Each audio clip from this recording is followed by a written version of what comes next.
Salut à tous, j'espère que vous allez bien. On se retrouve aujourd'hui pour un petit récap des tendances aperçues sur les fashions d'Instagram, TikTok, etc. pour le printemps 2023.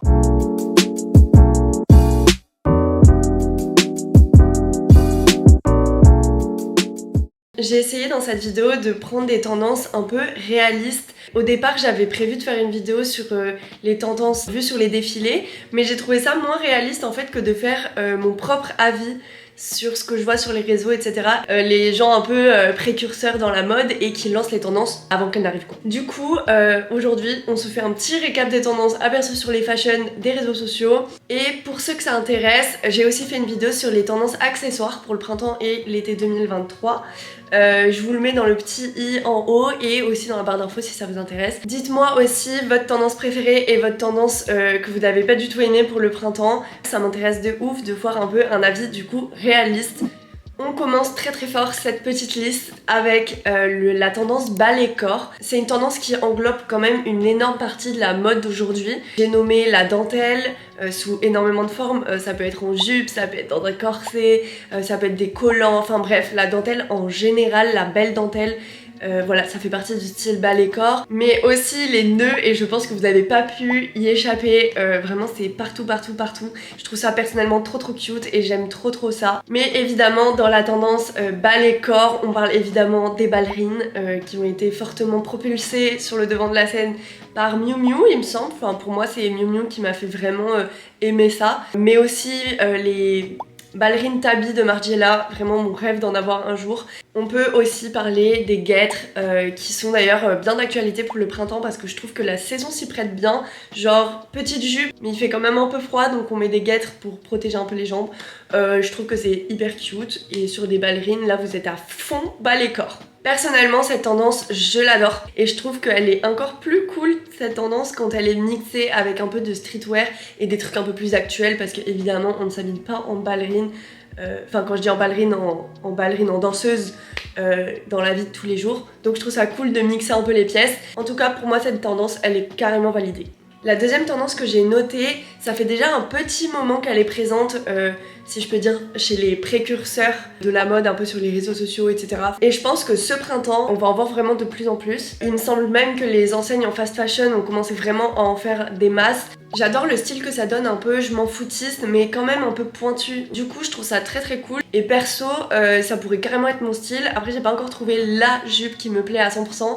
Du coup, pour l'instant, je porte pas trop. Je pense que je pourrais carrément me sentir moi-même dans une petite jupe à carreaux, trop chou. Mais pas les jupes à carreaux écolières, genre les jupes midi à carreaux. Et je trouve ça trop mignon. La prochaine tendance, c'est le crochet. Alors, rien de nouveau à l'horizon.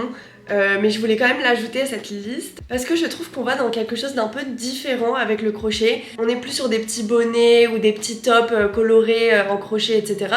qui sont par ailleurs très cute, mais je pense pas que ce soit vraiment la grosse tendance du printemps. En revanche, on va plus vers du crochet un peu bohème, tout ça, et je trouve ça hyper cool, genre un peu dans les tons crème, blanc, des mailles un peu plus épaisses, comment on dit, du crochet un peu plus desserré. Je suis désolée, je fais pas de crochet, je sais pas du tout les termes, mais vous voyez ce que je veux dire, genre avec un peu plus d'espace entre les mailles, genre des petites robes, des jupes en crochet, un truc un peu plus délicat, etc. Quelque part, je trouve que ça rejoint un petit peu la tendance du ballet-corps, mais en version crochet, et je trouve ça très cute. Ensuite, évidemment, le denim. Le denim, j'ai marqué vraiment, ça s'en va et ça revient, c'est ridicule. Mais vous voyez ce que je veux dire? C'est toujours à la mode, mais vous voyez? Mais je pense que ce printemps, on est sur un gros pic du denim. Le look total denim, veste en jean, le truc le plus basique, mais aussi la jupe en jean longue qu'on a énormément vu, mais aussi on peut le voir sous des formes un peu atypiques, du genre des petits corsets en jean, des vestes patchwork, des bobs patchwork, enfin j'aime trop le patchwork en ce moment. Je sais pas si vous aussi vous avez regardé la saison 2 de Next in Fashion, mais vraiment je suis tombée in love de Nigel et j'aime trop son travail, ce qu'il fait, etc. avec le patchwork, et ça m'a trop donné envie de faire du patchwork vraiment. Donc c'est pour ça que je suis un peu matrixée par ça en ce moment.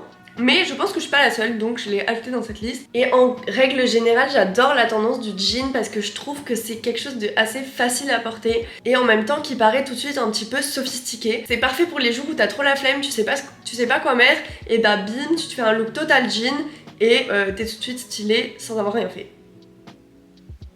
La cinquième tendance, ce sont les vestes structurées, j'ai dit en cuir, plutôt en cuir, mais ça peut être n'importe quelle veste en vrai. Et petit bonus, si elle est délavée. Moi je pense que ce printemps on optera un peu plus pour des vestes près du corps, on va troquer un peu le oversize pour le près du corps, même si perso j'adore toujours le oversize et je pense que je continuerai à porter que ça, sauf si je tombe sur la pépite de la petite veste bien près du corps.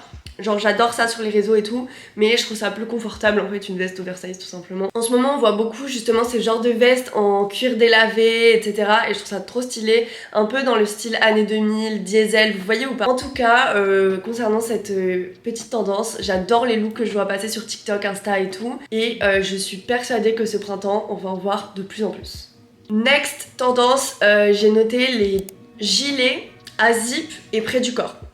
Encore un truc qui va un peu avec la tendance d'avant. Souvent un peu épais et en matière côtelée, vous voyez. Je trouve aussi que là, on retrouve pas mal l'ADN de Diesel, les années 2000, tout ça. Et ça a été repris par pas mal de marques récemment. Je pense notamment à Subdued. J'ai vu pas mal d'influenceuses montrer des gilets Subdued dans ce genre. Donc je trouve ça assez cool. Après, étant donné que c'est encore une mode vintage des années 2000, vous pouvez retrouver ça sur Vinted à faible prix. Perso, je trouve ça cute, mais c'est vraiment pas ma tendance préférée. Je pense que ça va clairement être une micro-trend. Et je trouve que ça fait un peu jeune, sans être offensante. Genre ça fait vraiment très jeune. Voilà. Mais en même temps, je trouve ça quand même cute.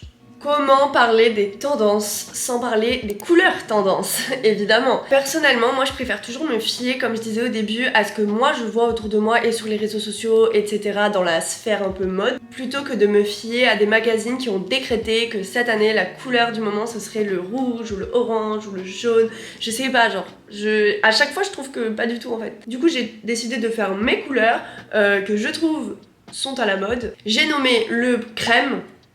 Et en général toutes les couleurs un peu neutres, mais aussi le pastel, donc là on va encore rejoindre la tendance bas les corps etc, le rose pastel, tout ça. En règle générale on est plutôt sur des couleurs très douces, calmes, je sais pas si vous voyez, du coup qui suivent vraiment les tendances un peu cute, bas les corps etc. On passe à la 8ème tendance qui est ni plus ni moins que la jupe sur le pantalon. Alors je suis sûre que parmi vous, une majorité va pas aimer, mais je vous jure, j'ai le flair. Je suis sûre et certaine que maintenant, cette mode-là ne serait plus réservée à une élite des fashion, mais en fait, tout le monde va commencer à l'adopter. C'est un layering que personnellement, je trouve hyper intéressant et hyper cool à porter. Mais j'avoue, j'ai pas encore osé, j'ai pas sauté le pas. Je trouve que voilà, c'est encore un petit peu touchy. Il va falloir encore quelques années, je pense, pour que ça soit autant la mode que dans les années 2000 par exemple. Mais doucement mais sûrement, il se fait sa petite place et je pense quand même que ce printemps, on en verra un peu plus dans les rues et sur les réseaux sociaux. La prochaine tendance, des poches et encore des poches. Alors je sais pas trop comment appeler ça, mais en gros des poches partout. On a beaucoup vu ça chez Miu Miu. Bon, vous noterez que c'est une de mes références préférées parce que c'est aussi une de mes marques préférées. Donc forcément c'est une des marques qui m'inspire le plus. Je trouve que pour le coup ça rejoint un petit peu la tendance des ceintures dont j'ai parlé dans ma vidéo des tendances accessoires. Le côté un peu absurde, évidemment on n'a pas besoin d'avoir autant de poches sur soi. Du coup le côté un peu multitude, répétition absurde qui rend la pièce un peu mode. Et la dernière tendance que j'ai mis un peu en mode bonus parce que je trouve qu'elle englobe en fait beaucoup de ce qu'on a dit avant, mais c'est le romantique esthétique. Je trouve que de plus en plus on se dirige vers une nouvelle ère. Genre, plus tard on dira c'était la mode dans les années 2020. Que ce soit dans la mode mais aussi dans la vie de tous les jours, sur les réseaux sociaux, dans les vidéos qu'on fait, dans notre manière en fait d'appréhender la vie. Et personnellement je suis vraiment fan de ce concept, genre ça permet vraiment d'apprécier la vie un peu plus chaque fois, genre qu'on romantise sa vie. Mais bref, concernant la mode, je trouve que le romantisme il est vraiment revenu un peu à l'état pur, genre au sens strict du terme. Genre des grandes robes un peu bouffantes, des longues robes dans des couleurs crème, blanches, etc. C'est un esthétique très très prononcé que perso j'adore. Et du coup je pense que c'est pas spécifiquement pour ce printemps que ça sera la mode, mais plus dans notre ère des années 2020. Donc c'est pour ça que je le mets un peu en bonus, mais pour moi ça englobe un peu tout. Voilà, c'est déjà la fin de cette vidéo, j'espère qu'elle vous aura plu. N'oubliez pas, si ça vous intéresse, d'aller voir les tendances accessoires pour le printemps 2023. Et n'hésitez pas aussi à mettre en commentaire du coup votre tendance préférée et la tendance que vous aimez le moins. Je vous fais des gros bisous et on se retrouve bientôt pour une nouvelle vidéo.